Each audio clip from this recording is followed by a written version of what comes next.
اعزاز چودھری صاحب، آپ سابق سیکرٹری خارجہ ہیں امریکہ میں، آپ پاکستان کو ریپرزینٹ کرتے ہیں، former Pakistani ambassador to U S ہیں. ہما بقائی صاحبہ بھی ہمارے ساتھ ماہر عالمی امور کی، میں سب کا بہت شکر گزار ہوں. اعزاز صاحب، یہ تو بالکل ایک آپ کو مزاحیہ سوال لگے گا نا اگر میں آپ سے پوچھوں کہ کیا امریکہ کو پتا تھا اس بارے میں؟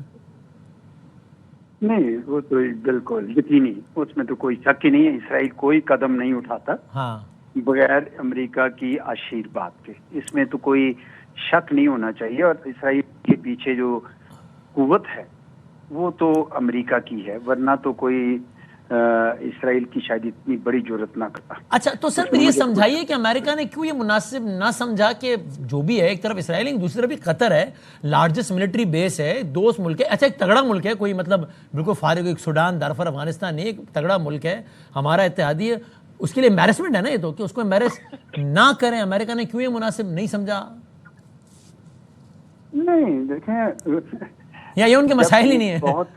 نہیں، ان کو نہیں ہے امبیرسمنٹ کا کوئی. ان کو پتا ہے کہ ان کے پاس چوائس کیا ہے، قطر کے پاس کیا چوائس ہے. ٹھیک ہے، تو دے ہیو ٹو کمپلائے. جب آپ پوری گلف کی ریاستیں وہ امریکہ کے سیکیورٹی امبریلا کے نیچے ہیں، تو آپ کیا کر سکتے ہیں؟ دیکھیں، یہ بات تو یہ ہے کہ اس بات میں اگر کسی کو کوئی شک تھا تو وہ شک دور ہو جانا چاہیے کہ امریکہ کی جو مڈل ایسٹ کی پالیسی ہے اس کے لیے انسٹرومنٹ اسرائیل.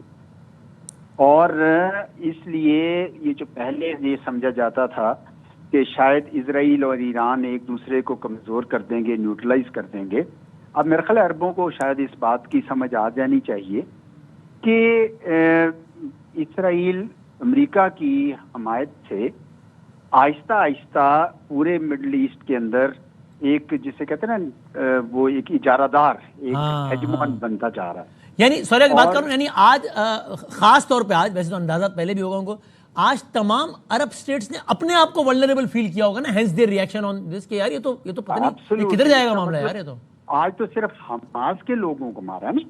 دیکھیں نا، آپ تھوڑا اس آرگومنٹ کو تو ایکسٹینڈ کریں. کل کو اگر کسی ریاست کا ان میں سے ان کا کوئی وزیر کوئی ایسی بات کر دیتا ہے جو اسرائیل کو پسند نہیں آتی، تو کیا یہ اسرائیل کے پاس لائسنس ہے کہ وہ اس کے گھر کے اوپر، فلیٹ میں، گھر میں جہاں وہ رہ رہا ہے، اس طرح کا میزائل پھینک کے اس کو مار دے؟ آج وہ بت تو توڑ دیا نا اسرائیل نے، کہ ہمیں لگے گا کہ ہماری سلامتی کو خطرہ والا ہے نا، وہ بت ٹوٹ گیا.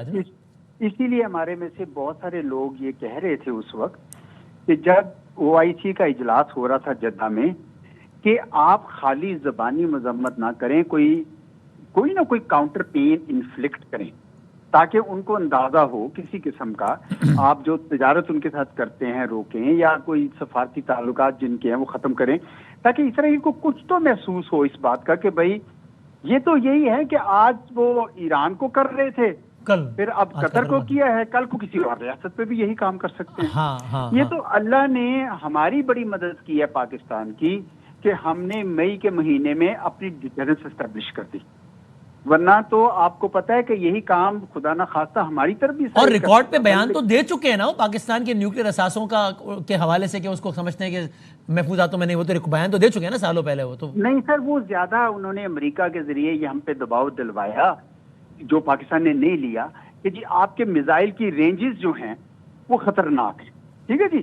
تو اب پاکستان، آپ کو پتا ہے کہ نیوکلیر اپنی جو استطاعت ہے اس کے بارے میں آج تک پاکستان کی کسی حکومت نے بھی کمپرومائز نہیں کیا، اور الحمدللہ نہیں کیا. میں خوش ہوں اس بات پہ. تو آپ نے دیکھا کہ مئی 2025 کے بعد صرف ہندوستان کو نہیں اندازہ ہوا، اسرائیل کو بھی اندازہ ہو گیا. تو پاکستان الحمدللہ محفوظ ہے.